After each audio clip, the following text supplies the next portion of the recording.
આપણે એક દર્દી દાખલ થયેલા હતા 27 તારીખના રોજ ડિમ્પલબેન ધર્મેન્દ્રભાઈ બોબારુ કે જેમને માસિકની તકલીફ હતી.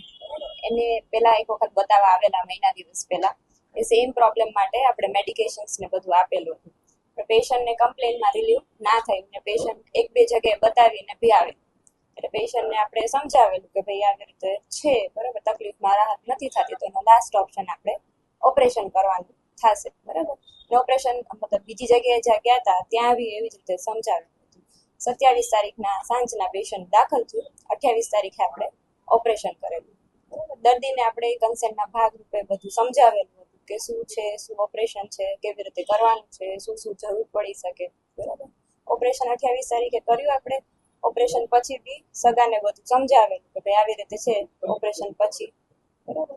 ઓપરેશન પછી દર્દીને સ્ટેબલ હતું એટલે આપણે એમને વોર્ડમાં શિફ્ટ કર્યું. વોર્ડમાં બી આપણે 2 વખત રાઉન્ડ લેવા ગયા ત્યારે બી પેશન્ટ જોયું, પેશન્ટ કોન્શિયસ જ હતું ને એકદમ વાઇટલી સ્ટેબલ હતું. બીજે દિવસે એટલે કે 29 તારીખે અચાનક જ સવારે એમને શ્વાસ લેવામાં તકલીફ થઈ અને નાડીના ધબકારા વધવા માંડ્યા, થોડું વોમિટિંગ જેવું થયું. એટલે આપણે તરત જ સ્ટાફે મને જેમ જાણ કરી એટલે તાત્કાલિક આપણે ઉપર ગયા. જોયું તો નાડીના ધબકારા ખૂબ વધારે હતા એટલે તરત જ આપણે ફિઝિશિયનને ઇન્ફોર્મ કર્યું. ફિઝિશિયને જોયું અને કીધું કે ભાઈ આમાં થોડુંક મતલબ કહેવાય કે થોડું કોમ્પ્લિકેશન જેવું છે. આમાં આપણને એવું લાગે છે કે લોહીનો ગઠ્ઠો ક્યાંક છાતીમાં ફસાઈ ગયો છે, એટલે કે છાતીની જે લોહીની નળીઓ હોય એમાં. એટલે આપણે આપણા તરફથી થાય એટલી ટ્રાય કરી છે. જો જરૂર લાગશે તો આપણે કાર્ડિયોલોજિસ્ટને બતાવવાનું થશે બરાબર. આવી રીતે બધું સગાને સમજાવ્યું, આપણા તરફથી પેશન્ટને સ્ટેબલ કર્યું અને તો બી જોયું કે પેશન્ટ થોડું વધારે ડિટેરેટેડ થાય છે, આપણે કાર્ડિયોલોજિસ્ટમાં શિફ્ટ કરવું જ પડશે. એટલે બને એટલું જલ્દી સગાને સમજાવી બરાબર, કન્સેન્ટ લઈ અને પછી આપણે કાર્ડિયોલોજિસ્ટ યુનિટમાં શિફ્ટ કરવું છે. બેન આક્ષેપ જે છે તમારી ઉપર કે ઓલિમ્પસ હોસ્પિટલમાં ખસેડવામાં આવ્યા નથી અને તેનું વિલય બાલાજી હોસ્પિટલે કર્યું, એવું શા માટે?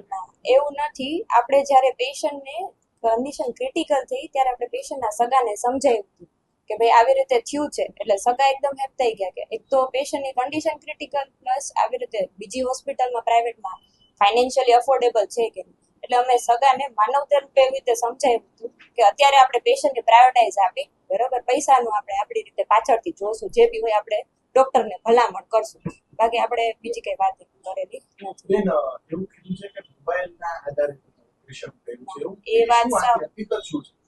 એ વાત સાવ ખોટી છે. આપણે ખાલી સગાને એવી રીતે સમજાવેલ છે કે જ્યારે ઓપરેશન પહેલા અમે કન્સેન્ટ લેતા હોય કે જો આમાં જરૂર જણાય તો અમને બીજા ડોક્ટરનો બી ઓપિનિયન લેવો પડે.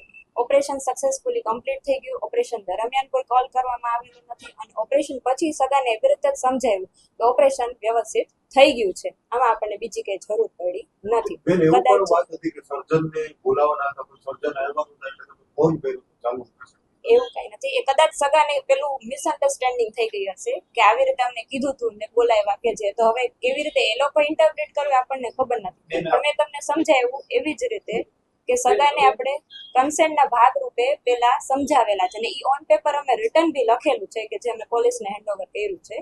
અને કોઈ ઓપરેશન કરો ત્યારે એની મેડિકલ ટ્રીટમેન્ટ છે અને મેડિકલ કન્ડિશન જે જોતા તો શું તમને શ્વાસની ને હૃદયની એવી બીમારી બિફોર ઓપરેશન હતી કે ઓપરેશન પછી તરત?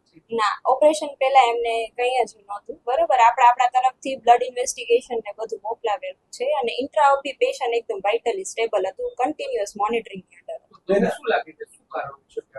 એટલે આ તો છે ને બહુ કોમન મતલબ રેરલી કન્ડિશન કહેવાય કે જે કોમન પીપલમાં બી થઈ શકે છે. એટલે આ અનપ્રેડિક્ટેબલ છે. આપણાથી એટલી જલ્દી ડાયગ્નોઝ થઈ ગયું ને આપણાથી એઝ અર્લી એઝ પોસિબલ આપણે ટ્રીટમેન્ટ કરી, આપણાથી બચાવવાના મેક્સિમમ આપણે ટ્રાય કરી કે જે થઈ શકે આપણે મેક્સિમમ આપણે ના અમે નથી ભરેલું. બાલાજી હોસ્પિટલ પરિવારનું ના ના હજી બિલ પેન્ડિંગ જ બોલે છે. ઈ બિલ પેન્ડિંગ જ બોલે છે. અમારા તરફથી 1 રૂપિયો પણ ઓલિમ્પસ હોસ્પિટલને આપવામાં આવે એનેસ્થેસિયાનો ઓવરડોઝ હતો ના, એવું કાંઈ જ નથી. પરિવારને પણ પરિવારે એક્સેપ્ટ કરે છે કે ઓપરેશન થઈ ગયું એ પછી તમારી જવાબદારી છે કે સાર સંભાળ લેવી જોઈએ, એના બદલે નર્સ છે તે ટ્રીટમેન્ટ આપતા. એવું નથી. આપણે જ્યારે પેશન્ટને વોર્ડમાં શિફ્ટ કર્યું ઓપરેશન દરમિયાન, જે ઓપરેશન પતી ગયું દર્દી એકદમ ભાનમાં આવી ગયું ત્યારે બી મેં દર્દીને જોયેલ છે. એના પછી આપણે એને વોર્ડમાં શિફ્ટ કર્યું, તરત જ ઓપરેશન પછી થોડા ટાઈમમાં શિફ્ટ થઈ ગયા પછી બી મેં જોયેલ છે. અમારી સાથે ટીમમાં મેડિકલ ઓફિસર સ્ટાફ બધા, એટલે અમે એમને કન્ટિન્યુઅસ મોનિટરિંગ માટે કહેતા કે જે કોઈ પણ ઓપરેશન પછી જ આપણે કન્ટિન્યુઅસ મોનિટરિંગ કરવી એના ભાગરૂપે કહેતા. એને ઓપરેશન પછી 2 થી 3 વખત દર્દી મેં જોયેલ છે. એટલે એ રીઝન તો આપણે ના કહી શકીએ, તો પીએમ રિપોર્ટ ને બધું આવે એના પછી જ કહી શકીએ. અમે ખાલી એક સસ્પેક્ટ કરી શકીએ કે આ રીઝન હોઈ શકે, અમે કન્ફર્મ ના આપી શકીએ કે શું હોઈ શકે. આ ગર્ભાશયની ઓપરેશન, કોથળીનું ઓપરેશન છે બહુ કોમનલી થતું હોય છે, પણ એમને જે વસ્તુ થઈ છે ને એ રેરેસ્ટમાં રેસ્ટ, એટલે આપણે જે ઓપરેશન કરેલું ને એનું 0.5 થી 0.9% ચાન્સીસ છે કે એમાં કોમ્પ્લિકેશન ના, ઓપરેશનની કોઈ જ એરર હવે દર્દીને સદાય કેવી રીતે સમજવું છે, આપણે તો કઈ ના કરી શકીએ. આપણે આપણા તરફથી બેસ્ટ આપેલું છે એઝ અ પ્રોસિજરના પહેલા બી વ્યવસ્થિત સમજાવેલું, એના માટે આપણને દુઃખ છે, પણ આપણે એના કારણભૂત નથી બન્યા. બરોબર, દર્દીની બધાની તાસીર અલગ અલગ હોય. બરોબર, કોનું બોડી કેવી રીતે રિસ્પોન્ડ કરે છે આપણને નથી ખબર. ફરિયાદ કરવામાં આવી છે, અત્યારે તમે તૈયાર છો? તમારી પર આક્ષેપ લાગ્યા છે, જો ગુનો સાબિત થશે તો જેલ ભોગવવા તૈયાર છો?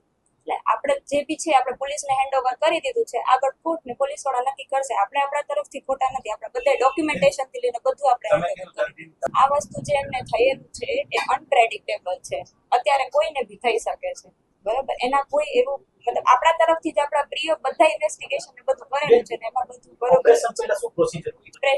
ઓપરેશન પહેલા આપણે શું કરતા હોય છે કે જનરલી કોઈ બી દર્દી આવે પહેલા દર્દીને શું તકલીફ છે, આ વોટેવર જે બી છે કે આપણે પેશન્ટ ઓપરેશન નક્કી કરવાનું છે, પહેલા પેશન્ટના બધા બ્લડ ઇન્વેસ્ટિગેશન્સ જે આપણે પ્રી ઓપ બધા કરાવવાના હોય છે, પેશન્ટની કન્સેન્ટ લેવાનું હોય છે, પછી કેવા ટાઈપનું ઓપરેશન હોય એવી રીતે આપણે કરતા હોય. સપોઝ દૂરબીનથી ઓપરેશન ને બધું હોય તો પેશન્ટને ખાવા પીવાની ને જે જરૂરી સલાહ હોય એ બધું દર્દીને આપતા હોય છે. બ્લડની તમે વાત કરી તો બ્લડના ગાંઠમાં ત્યારે નથી ખબર એ બ્લડના ગાંઠની બ્લડના એટલે કે હિમોગ્લોબિન એ બધું જોવાનું હોય, એ બધા રિપોર્ટ્સ એમના થયેલા છે. અમુક રિપોર્ટો એને બારે બી કરાવેલા છે અને એ રિપોર્ટો નોર્મલ હોય.